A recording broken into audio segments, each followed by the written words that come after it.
My boots stick in the thick mud as I trudge through weather-ravaged fields.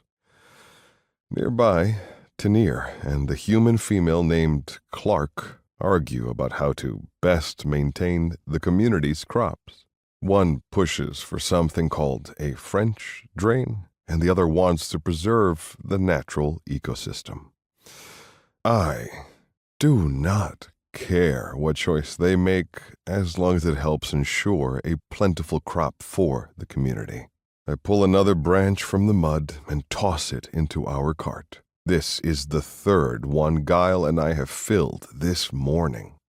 The fields here in Beacon are vast, and there are not many males to help complete such a massive task. We should invite the humans to join us, Guile says thoughtfully. Working beside me, my brother haphazardly tosses a large frond in the direction of our cart. He misses, and it lands with a splat in the wet soil, sending a spray of mud across my legs. They should not have to do such intensive labor.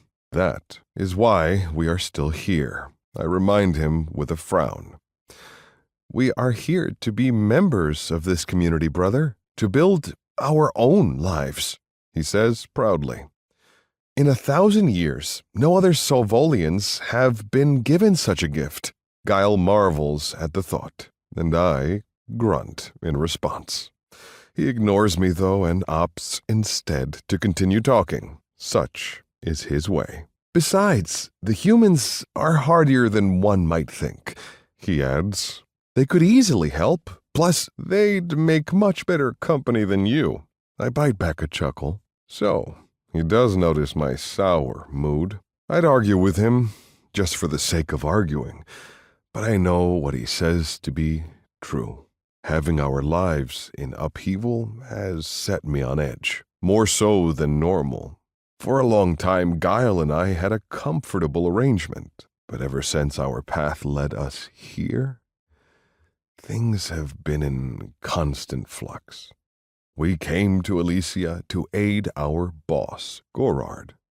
Gorard, who has been the impetus for change more than once in our lives. Years ago, he won us from our last master in a game of tilt, but he had no interest in keeping slaves. Instead, he offered us our freedom and a job to go along with it, a paying one.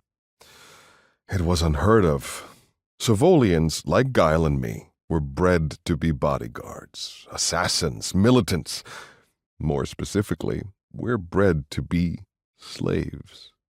And yet we found ourselves, the first Savolians in hundreds of years, free men.